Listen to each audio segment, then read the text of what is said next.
हे guys, जय हिंद। Welcome to the Hindu analysis of one academy, जिसका की मोटो है aim for excellence. Today 8th of Feb Monday, let's start.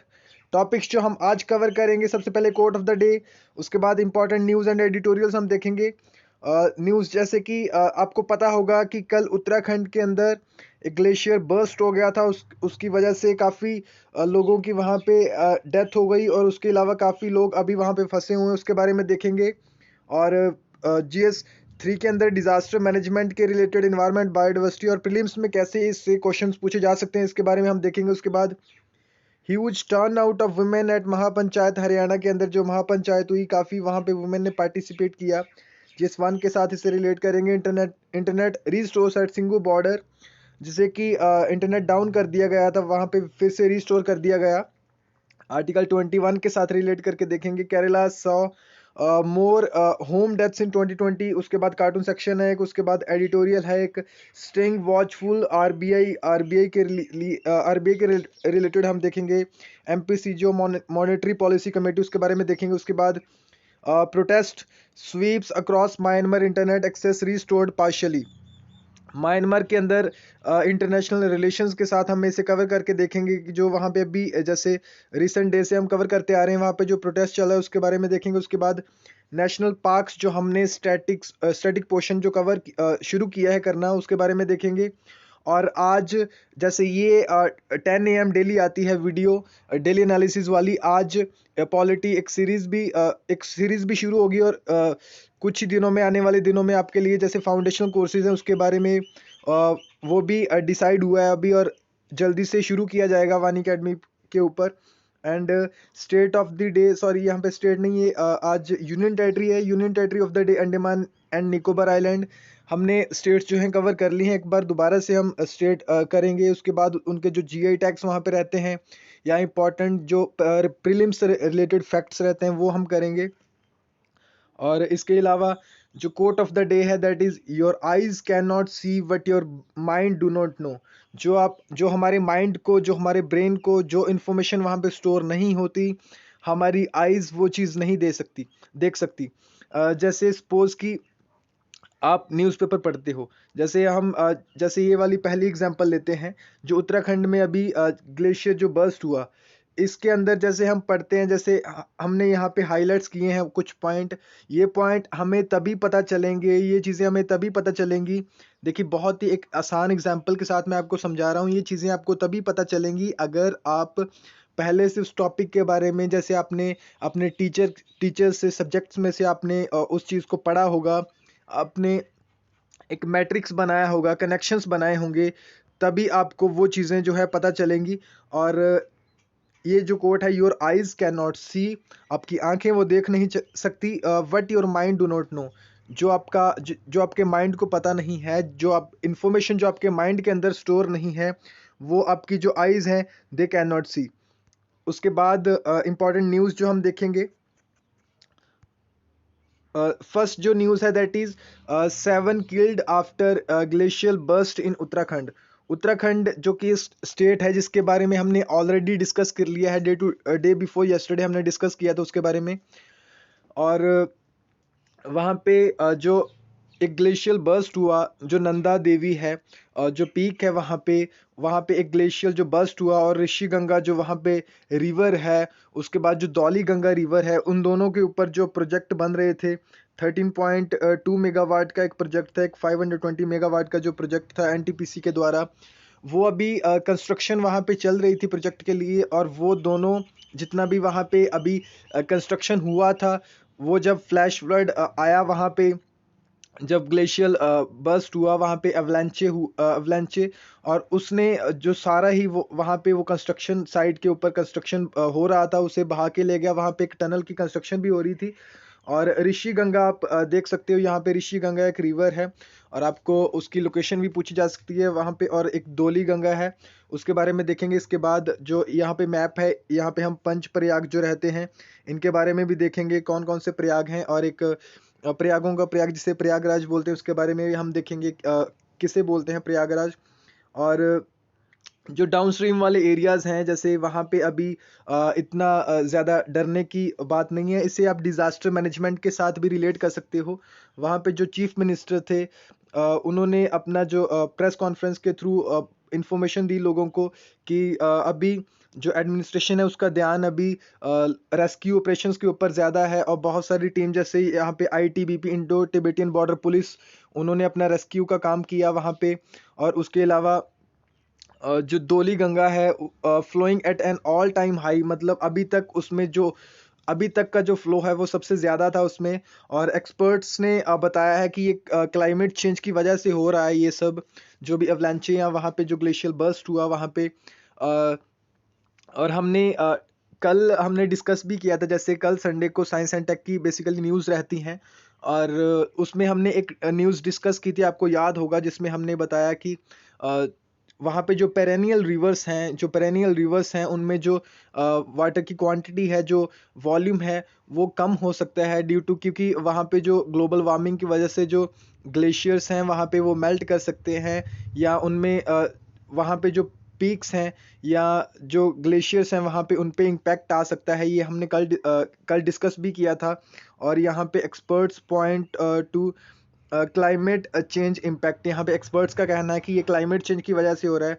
और इसके अलावा जो इको सेंसिटिव हिमालयन रीजन जो है वहाँ पे, देखिए जो चीफ मिनिस्टर ने वहाँ पे बताया कि उन्होंने देखा कि क्या रीज़न हो सकता है, लेकिन उससे पहले जो वहाँ पे इन्वायरमेंटलिस्ट हैं काफ़ी दशकों से, वहाँ पे काफ़ी सालों से वो कहते आ रहे हैं कि अगर वहाँ पे डेवलपमेंट किया जाएगा तो यहाँ पे इकोसिस्टम जो है, वहाँ पे जो इको सेंसिटिव जो जोन्स होती हैं वहाँ पे हिमालयंस, उनको नुकसान हो सकता है, वहाँ पे जो आसपास जो लोग रहते हैं उनको नुकसान हो सकता है। और ये आप देख सकते हो कि किस तरह से जो वर्कर्स जो है वहाँ पे टनल के नीचे जो थे फंस गए थे, और काफ़ी सारे जो अभी लोग हैं मिसिंग है वहाँ पे, और उनको रेस्क्यू किया जा रहा है। और इसके अलावा आप ये धौली गंगा की लोकेशन याद रख सकते हो, बेसिकली जो यमुनोत्री ग्लेशियर है, देन गंगोत्री ग्लेशियर है, उसके बाद केदारनाथ एक ग्लेशियर है, उसके बाद बद्रीनाथ है। यहाँ से ये स्टार्ट होती हैं रिवर, यमुनोत्री से यमुना स्टार्ट होती है रिवर यमुना, और गंगोत्री से भागीरथी स्टार्ट होती है, और केदारनाथ से अ, ये मंदाकिनी रिवर स्टार्ट होती है, बद्रीनाथ से अलकनंदा रिवर स्टार्ट होती है। और धौली गंगा जो है ये ज्वाइन करती है अलकनंदा को, और यहाँ पे विष्णु प्रयाग का फॉर्मेशन होता है। देन नंद प्रयाग का फॉर्मेशन होता है जब अलकनंदा के साथ नंदाकिनी जो रिवर है वो आके मिलती है। देन पिंडार गंगा जो है बेसिकली वो जब मिलती है तो करण प्रयाग वहाँ पे उसकी फॉर्मेशन होती है, और जो लोकेशन है जो संगम है वहाँ पर, वहाँ उसे प्रयाग प्रयाग बोलते हैं। और उसके बाद जो केदारनाथ से मंदाकिनी रिवर आती है यहाँ पे, और उसे रुद्रप्रयाग बोला जाता है। और उसके बाद जो गंगोत्री से भागीरथी चलती है और उसे देवप्रयाग बोला जाता है। और यमुनोत्री जो है उससे यमुनोत्री ग्लेशियर से यमुना चलती है, और जब ये अलकनंदा में मीट करती हैं उसके बाद ये गंगा नदी कहलाती है, और जो राम गंगा है वो आगे जाके इसमें मिलती है, और ऋषि गंगा जो है ये धौली गंगा के आसपास है। और जो गंगा के आगे जाके जब उत्तर प्रदेश के अंदर जब वहाँ पे यमुना मीट करती है, वहाँ पे एक जो सबसे बड़ा प्रयाग है जो प्रयागराज जिसे बोला जाता है उसकी फॉर्मेशन होती है वहाँ पे। प्रयाग जो है संगम को बोला जाता है। ये न्यूज़ के साथ आप रिलेट कर सकते हो। इसके अलावा जो यहाँ पे जो प्रोजेक्ट्स की फॉर्मेशन हो रही थी, इससे आपको पूछा जा सकता है कि कौन से प्रोजेक्ट थे वो, या रिवर्स के बारे में पूछा जा सकता है, ऋषि गंगा या धौली गंगा, या इनके जो ग्लेशियर्स हैं, इससे आपको मैचिंग आ सकते हैं कि कौन सी जो रिवर है किस ग्लेशियर से स्टार्ट होती है, इसके बारे में आपको पूछा जा सकता है। नेक्स्ट जो न्यूज़ है that is related with the farmers protest, जो कि अ, अगर हमारी गवर्नमेंट जो है कोई भी पॉलिसी कोई भी लॉ फ्रेम करती है, और हमारे पास जो सिटीजन्स के पास एक freedom of speech and expression रहता है, और assemble peaceably and without arms और फॉर्म एसोसिएशंस एंड यूनियंस, ये हमारे कुछ राइट्स हैं। और इसके अलावा और भी 3 राइट्स हैं that are available in article 19, उसके जो क्लॉजेज हैं आप पढ़ सकते हो। और जैसे आर्टिकल 19 का क्लॉज 1 है, उसके बाद सब क्लॉज इसके ABC और DE और एफ है यहाँ पे, और जी है, और एफ को जो है ओमिट कर दिया गया है। और इसके अलावा ये आप जो न्यूज़ है, huge turn out of farmers at Mahapanchayat, जो कि हरियाणा में हुआ था महापंचायत। उसके बाद यहाँ पे बहुत सारे जो वुमेन्स थे वो स्लोगन लगाते आपको दिख रहे हैं कि किस तरह से वीमेन ने, बच्चों ने, बूढ़ों ने इसमें, इस प्रोटेस्ट में, ये जो फार्मर्स का प्रोटेस्ट है, किसानों का ये प्रोटेस्ट है, आंदोलन है, इसमें किस तरह से ये पार्टिसिपेट कर रहे हैं। बेसिकली जो 3 फार्म लॉज थे और they were not ready to accept them, और ये प्रोटेस्ट अभी बहुत महीनों से यहाँ पे चल रहा है। और ये ठंड का जो टाइम था अभी, वहाँ पे जो फार्मर्स बॉर्डर्स के ऊपर, दिल्ली बॉर्डर्स के ऊपर जो 3 बॉर्डर्स थे, सिंगू बॉर्डर और तिकड़ी बॉर्डर और यहाँ पे एक गाजीपुर जो बॉर्डर था, वहाँ पे कैसे खड़े थे। और 26 जनवरी को जब वहाँ पे वायलेंस क्रिएट हुआ और उसी के डर के, उसी के बैकग्राउंड में जब फार्मर्स ने बोला कि हम 6 फेब को जब हाईवेज जो हैं ब्लॉक करेंगे, चक्का जाम करेंगे ऑल ओवर इंडिया। और जो 3 वहाँ पे जो स्टेट्स हैं, 2 स्टेट्स और एक यूनियन टेरिटरी छोड़ी गई थी। आपको अभी जो लाइव चैट बॉक्स यहाँ पे आप राइट साइड के ऊपर अवेलेबल है, उसमें आपने कमेंट करके बताना है कि कौन सी 2 स्टेट्स थी और कौन सी यूनियन टेरिटरी थी जिसमें चक्का जाम नहीं किया गया था, क्योंकि ऑलरेडी वहाँ पे इस तरह की सिचुएशन क्रिएटेड थी। और आपको इसके अलावा पब्लिक जो नीचे कमेंट्स हैं वहाँ पे भी आप सजेशंस दे सकते हो कि आपको ये जो एनालिसिस है कैसा लगता है, आप सजेशंस दे सकते हो। और आज आपके लिए एक गूगल फॉर्म क्रिएट किया जाएगा और टेलीग्राम ग्रुप के अंदर आपको मिलेगा, और आप वहाँ पे अपने सजेशंस भी दे सकते हो और उसके बारे में बता सकते हो। उसके बाद जो internet services at internet services back at Singhu border, जो सिंगू बॉर्डर है वहाँ पे जो इंटरनेट सर्विसेज हैं जो कि डाउन कर दी गई थी, दोबारा से उनको इंटरनेट सर्विस जो प्रोवाइड कर दी गई है। Protesters campaigning at Singhu border were happy lot of Sunday on mobile internet services were restored after several days। देखिए ये आर्टिकल जो है 21 के साथ आप रिलेट कर सकते हो, जो हमारा राइट टू लाइफ है उसके साथ रिलेट कर सकते हो कि किस तरह से एक आर्टिकल जो 21 है उसके अंदर जो काफ़ी राइट्स आते हैं। अभी राइट टू इंटरनेट वैसे इसमें इंक्लूडेड नहीं है, लेकिन हो सकता है कि आने वाले दिनों में इसे भी इंक्लूड कर दिया जाए। बेसिकली एक यहाँ पे आर्टिकल जो 14 है उसकी वायलेशन होती है, जो बोलता है the state shall not deny to anyone equality before law और इक्वल प्रोटेक्शन ऑफ लॉ। वहाँ पे जो आर्टिकल 41 है कि इक्वालिटी वहाँ पे नहीं रहती। और जो हमारा इंडियन कंसेप्ट है इक्वालिटी का, that is not equality but it is equity. और इसे आप आर्टिकल 21 के साथ भी रिलेट कर सकते हो। और जैसे कल भी हमने देखा कि जो जम्मू एंड कश्मीर जो यूनियन टेरिटरी बनी थी 5 अगस्त 2019 को, कैसे वहाँ पे 18 मंथ्स के बाद जो है इंटरनेट रीस्टोर किया गया और किस तरह से वहाँ पे जो लोग हैं और जो स्टूडेंट्स हैं बेसिकली उनको प्रॉब्लम हुई होगी। और जैसे कि पेंडेमिक के टाइम पे भी जैसे ज़्यादातर जो क्लासेस थी, जो स्कूल्स थे वो ऑनलाइन थे या ऑनलाइन लगती थी क्लासेस, और किस तरह से वो बच्चों को प्रॉब्लम हुई होगी आप इसका अंदाज़ा लगा सकते हैं। पहले तो इंटरनेट वहाँ पे था नहीं, उसके बाद जो 2G की वहाँ पे फैसिलिटी है वो प्रोवाइड की गई थी इंटरनेट की। उसके बाद अभी डे बिफोर यस्टरडे जो वहाँ पे जो 4G इंटरनेट है वो वहाँ पे दोबारा से वो रिस्टोर किया गया।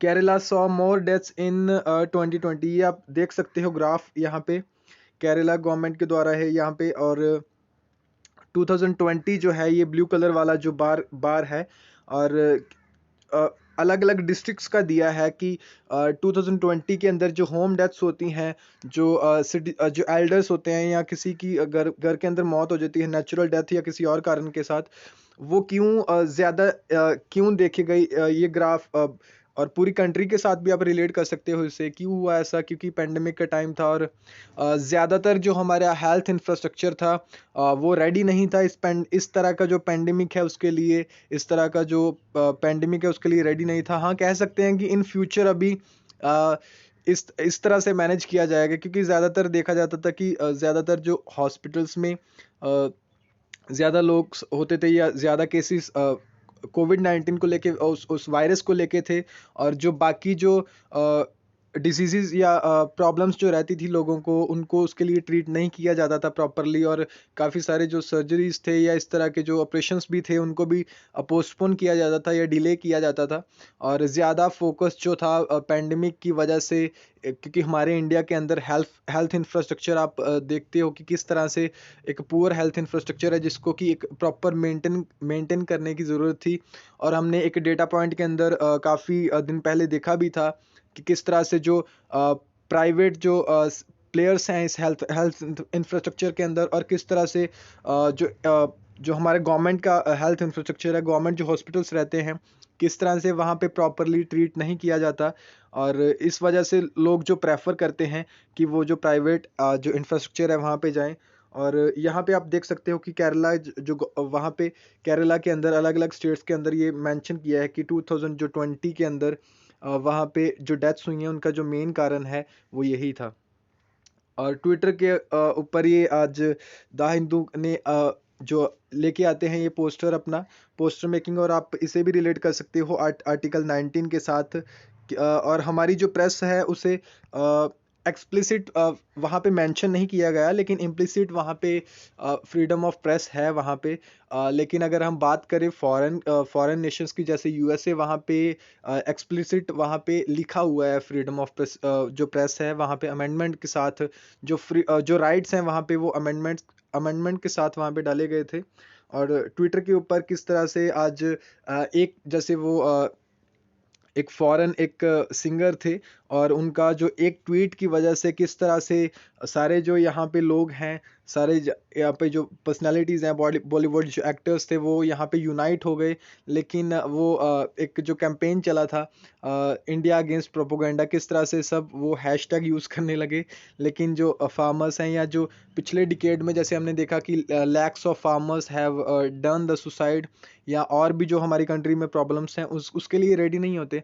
और ये किस तरह की मेंटालिटी है कि जैसे अमेज़न के अंदर, जैसे फॉरेस्ट के अंदर जो वहाँ पे आग लगी, या ऑस्ट्रेलियन बुश जो ऑस्ट्रेलियन वहाँ पे जंगलों के अंदर वहाँ पे आग लगी, और पूरे वर्ल्ड के अंदर कहीं भी कुछ भी अ, इस तरह की कोई सिचुएशन होती है, तो क्या हमारे लोग या हमारे यहाँ पे सिटीजन्स जो हैं वो कमेंट नहीं करते, वो अपना व्यू पॉइंट नहीं रखते, वो एक्टिविस्ट की तरह वहाँ पे रोल प्ले नहीं करते। लेकिन जब बात आती है कि अपनी जो हमारी कमियां हैं, जब वो सामने आती हैं दूसरे देशों के सामने या लोगों के सामने, तभी हम एक तरह से अपनी कमियां छुपाने की बात करते हैं, या अपने आप को प्रोटेक्ट करने की बात करते हैं कि हमारा ये इंटरनल मामला है हमारा। लेकिन इस तरह से नहीं होना चाहिए, क्योंकि अभी जो हमारा कंट्री है, जो अभी टाइम है, वो एक ग्लोबलाइजेशन का टाइम है। कहीं भी इनजस्टिस होता है तो वो पूरे जस्टिस को खतरा है। वो एक वर्ल्ड के कॉर्नर के अंदर जब इनजस्टिस वहाँ पे किसी के साथ होता है, और सभी जो है एक ह्यूमैनिटी के तौर पे सभी जो वहाँ पे खड़े हो जाते हैं, जिस जिस तरह से आज जो इंटरनेट का रेवोल्यूशन है, इंटरनेट की वजह से जो रेवोल्यूशन आया है, उस वजह से एक पूरा जो वर्ल्ड है ग्लोबल कम्युनिटी बन चुकी है। अभी जो कंट्रीज़ हैं उससे उसमें लिमिटेड नहीं रहा। और ये आप जो है देख सकते हो, और इससे जो अंदाज़ा लगा सकते हो। नेक्स्ट जो है आरबीआई का, बेसिकली इनका आर्टिकल है एक द हिंदू के अंदर जो आया था, RBI can not afford to drop its guard on vigilance, जो इसने ध्यान रखना है through its monetary policy committee, जिसका कि 2016 के अंदर जो गठन हुआ था। और किस तरह के इसके अंदर गवर्नमेंट के ऑफिशियल्स भी रहते हैं और आरबीआई के ऑफिशियल्स भी रहते हैं। और प्रीलिम्स में आपसे क्वेश्चन भी पूछा जा सकता है कि इसका जो हेड है, इसको जो हेड करता है, कौन करता है। Either it is finance minister, और आइदर जो गवर्नमेंट के वहाँ पे ऑफिशियल रहते हैं वो इसे हेड करते हैं। और यहाँ पे जो आरबीआई का गवर्नर है वो मॉनेटरी पॉलिसी को हेड करता है। और उसके अलावा central bank's rate setting panel has reasoned that while there were promising signs in the wealth of data that it has booked at, the ongoing recovery is still together firm traction, making it crucial to provide continued policy support for restoring growth. उसके बाद the sharp declaration in retail inflation in December, when headline जो CPI inflation है eased to 4.6 threshold of 6.6 6% for 6 straight months. ये आप देख सकते हो जो अपर टॉलरेंस इसकी रहती है। और यहाँ पे बेसिकली इस एडिटोरियल का कहना है कि यहाँ पे जो आरबीआई है उसकी मॉनेटरी पॉलिसी है, उसने अभी जो रेट्स के अंदर कुछ चेंजेस नहीं किए। जो बेसिकली सीआरआर या इस तरह के जो रेट्स जो है आरबीआई की मॉनेटरी पॉलिसी जो मेंटेन करती है, या बैंकिंग रेट्स जो ये मेंटेन करती है, उसके अंदर अभी कोई भी चेंजेस जो है वो नहीं देखे गए। सेम चेंजेस हैं जो इसके अंदर देखे गए हैं। और जो अभी जो कंडीशन चल रही है, फार्मर्स का एजिटेशन है, या जो भी अभी पेंडेमिक की वजह से जो भी सिचुएशन हुई है कोविड-19 की वजह से, उसकी वजह से जो भी अभी सेटबैक लगा है हमारी इकोनॉमी को, उसे अभी रिकवर करने की ज़रूरत है। और जैसे अभी आरबीआई को वॉचफुल रहने के लिए कहा गया है कि इसे और ध्यान रखना होगा और वॉचफुल रहना होगा। और विद द सेंटर अलॉन, जैसे सेंटर जो है अभी टारगेट कर रहा है to borrow as much as 12 lakh crore at gross level in coming financial year. जो आने वाला ईयर है उसके अंदर सेंटर ने बोरो करने के लिए 12 लाख करोड़ जो बोरो करने के लिए उसने भी टारगेट सेट किया है। उसके बारे में बात की गई है। जो डेट मैनेजर है हमारा, वो फेस कर रहा है unavailable task of insuring that flood of debt. जो ये जो फिजिकल जो डेफिसिट रहता है, एक दो तरह की चीज़ें आती हैं बजट के अंदर हमारे। एक फिजिकल एक डेफिसिट होता है, एक फिजिकल सरप्लस होता है। सरप्लस बेसिकली तब होता है जब हमारे पास इनफ हो, जो हमने खर्च करना है उससे ज़्यादा हमारे पास हो। डेफिसिट तब होता है जब हमारे पास खर्च करने के लिए कम हो और हम एक्सपेंडिचर जो है हमारा ज़्यादा हो।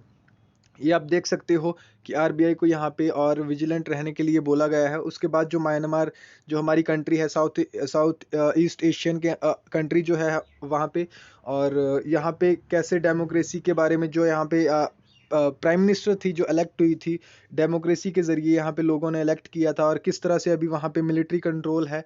उसके बाद इसे आप रिलेट कर सकते हो अपने इंटरनेशनल रिलेशंस के साथ।